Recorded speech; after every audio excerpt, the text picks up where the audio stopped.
kenapa sih kita harus mendirikan lembaga pendidikan anak usia dini? Kita tahu bahwa lembaga PAUD ini sudah menjadi kebutuhan di tengah masyarakat.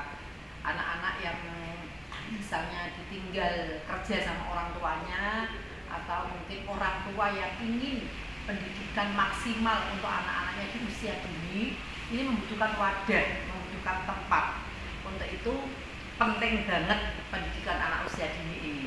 Dan ini peluang bagi kita yang mempunyai waktu, mempunyai ilmu, mempunyai pengalaman untuk mengelola atau mendirikan atau merintis lembaga pendidikan anak usia dini. Karena pendidikan anak usia dini ini pendidikan yang sangat vital, di mana anak-anak itu ketika mereka mendapatkan ilmu pertama kali itu dilatih kebiasaan-kebiasaan, dilatih dengan stimulan-stimulan yang baik untuk tumbuh kembang mereka, baik untuk fisiknya atau juga psikisnya. Untuk itu teman-teman yang memang mempunyai niat, mempunyai tekad untuk mendirikan lembaga pendidikan anak usia dini, jangan ditunda lagi. Amati sekeliling kita, kalau banyak anak-anak bermain, kemudian banyak orang tua yang bekerja, baik ke pabrik, ke sawah, atau kemana saja, dan mereka membutuhkan wadah untuk pendidikan anak-anak mereka di usia ini.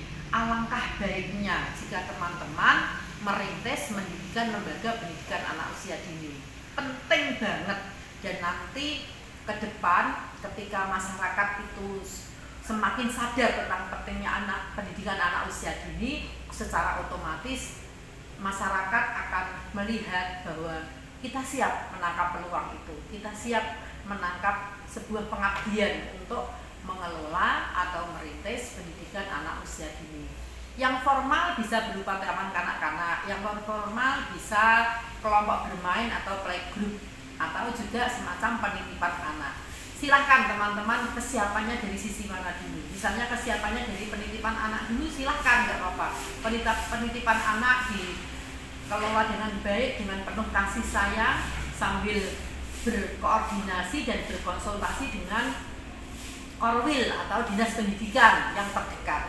Untuk itu penting pendidikan anak usia dini dirintis oleh masyarakat, baik secara mandiri maupun diusulkan kepada desa setempat. Lalu siapa sih yang harus kita ajak berunding untuk kita bisa merintis atau mendirikan lembaga pendidikan anak usia dini? Yang pertama, untuk keluarga kita dulu. Kalau kebetulan kita masih lajang, masih sendiri, ngomong dong sama orang tua. Karena semua harus mendukung, semua harus mensupport. Merintis atau mendirikan lembaga pendidikan anak usia dini itu harus total, fokus, tidak bisa setengah-setengah. Dari mulai perencanaan kegiatannya, kemudian untuk pendekatan personal kepada masyarakatnya, dan kemudian mensosialisasikan kepada para orang tua calon siswa. Untuk itu yang paling penting kita ajak berunding itu orang-orang terdekat kita dulu. Kalau kita belum menikah ya orang tua kita, tapi kalau kita sudah menikah berarti suami dan anak-anak kita, atau istri dan anak-anak kita. Keluarga terdekat harus tahu, harus kita ajak berunding dulu bahwa kita punya misi sosial, kita punya niat yang baik, kita punya tujuan mulia untuk merintis atau mendirikan lembaga pendidikan anak usia dini. Jadi jangan berpikir tentang profit, jangan berpikir tentang konsumtifnya dulu, tetapi kita benar-benar mengorbankan dan menunjukkan pengorbanan, baik waktu, tenaga, pikiran, biaya untuk merintis lembaga pendidikan anak usia dini. Yang pertama. Kemudian yang kedua, yang kita ajak berunding untuk merintis atau mendirikan lembaga pendidikan anak usia dini selain keluarga terdekat kita adalah lingkungan masyarakat, misalnya ketua RT, ketua RW, atau sampai ke kepala desa. Mohon izin lah Pak, saya mau merintis pendidikan anak usia dini, nanti tolong dibantu ya mensosialisasikan ke masyarakat. Kami mohon arahan, mohon bimbingan supaya kami merintis ini benar-benar dengan tujuan mulia, tidak bergeser dengan tujuan yang lain. Artinya tidak semata-mata langsung kita orientasinya pragmatisme gitu, jangan. Karena kita harus melihat kondisi dan situasi lingkungan kita. Apakah memang yang akan menyekolahkan atau menitipkan anak-anaknya itu orang-orang yang mampu dan berada, dan kita mampu menyediakan fasilitas atau sarana prasarana yang sangat memadai, atau kita baru merintis. Yang penting di lingkungan kita ini ada wadah untuk lembaga pendidikan anak usia dini. Untuk itu teman-teman, ketua RT, ketua RW, bahkan kepala desa perlu kita ajak berunding. Dan yang ketiga yang perlu kita ajak berunding adalah apabila kita ada orang sebagai fundernya atau donaturnya. Kita tidak menafikan bahwa lembaga pendidikan anak usia dini butuh biaya yang tidak sedikit.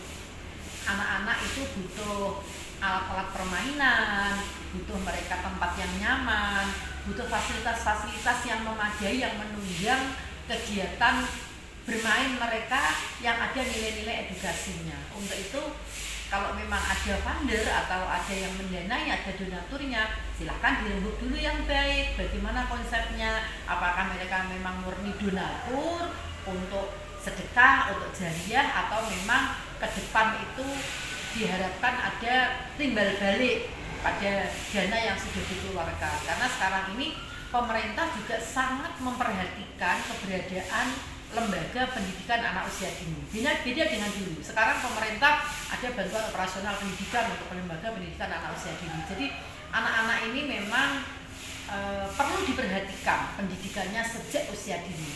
Untuk itu silahkan berunding kepada keluarga, kepada lembaga pemerintah yang terdekat, kepada ketua RT, ketua RW, kepala desa maupun ke kecamatan atau ke Korwil, ke dinas pendidikan, dan juga kita cari funder atau donatur supaya kegiatan kita ke depannya itu selalu eksis dan tercover dari sisi pendanaannya apabila memang kita secara pribadi belum mampu untuk mendanainya. Tapi kalau kita mampu, berarti keluarga mensupport total, mensupport penuh, silakan, nggak apa-apa.